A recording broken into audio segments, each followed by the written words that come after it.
sejahtera bagi kita semua.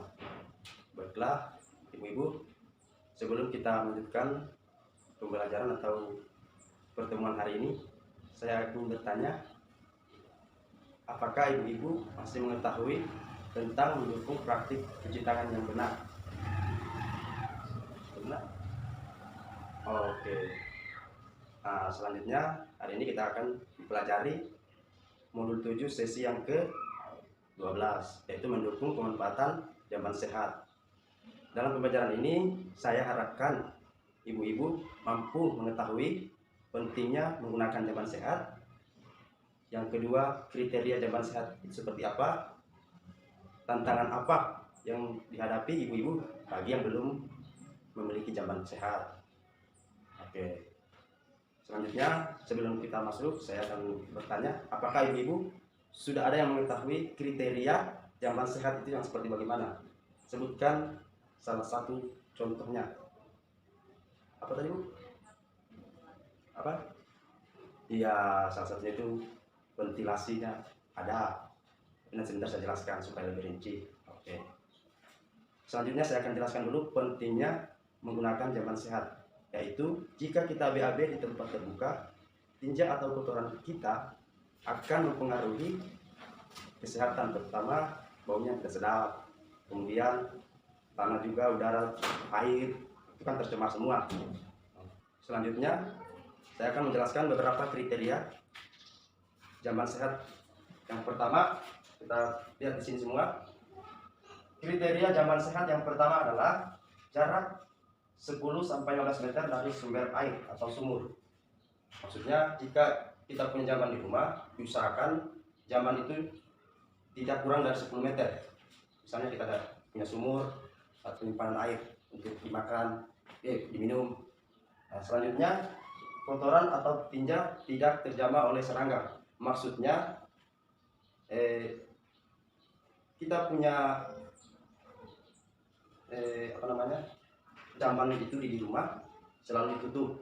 Kalau tidak bisa menggunakan layar angsa atau yang sudah punya penutup, mungkin bisa menggunakan alat lain untuk penutupnya supaya lalat atau serangga tidak tinggal di situ atau menetap tinggal di dalam ruangan jamban itu.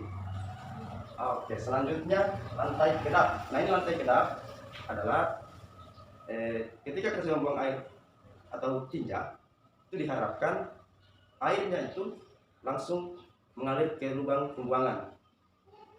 Ya, miring, maksudnya dia miring. Oke.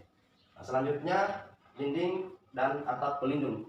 Jadi tidak mungkin kita buang air atau buang kotoran tempat terbuka, karena bisa-bisa kita dilihat sama orang. Yang kedua, ketika tidak punya atap, baunya juga bisa keluar. Itu bisa mencemari udara. Bahkan mungkin tetangga bisa menciumnya juga. Iya. Selanjutnya yang kelima adalah penerangan yang cukup. Iya. Ya, jadi ini penerangan yang cukup memang penting, sangat penting ketika misalnya kita mau membuang tinja di malam hari dan penerangannya kurang, itu bisa membahayakan kita sendiri juga. Iya, betul sekali. Betul. Selanjutnya ventilasi. Nah, ini ventilasinya tidak perlu besar dan tidak perlu dimewah-mewahkan, yang penting ada tempat keluar masuknya udara supaya bau dalam jamban tersebut tidak tinggal atau menetap di dalam. Ya, begitu maksudnya. Ya, oke. Kemudian yang selanjutnya, yang ketujuh, setelah kita membuang kotoran atau buang air besar, kita harus mencuci tangan dengan sabun. Kemudian air di tempat yang mengalir. Selanjutnya yang ketujuh adalah lantai jamban selalu dibersihkan.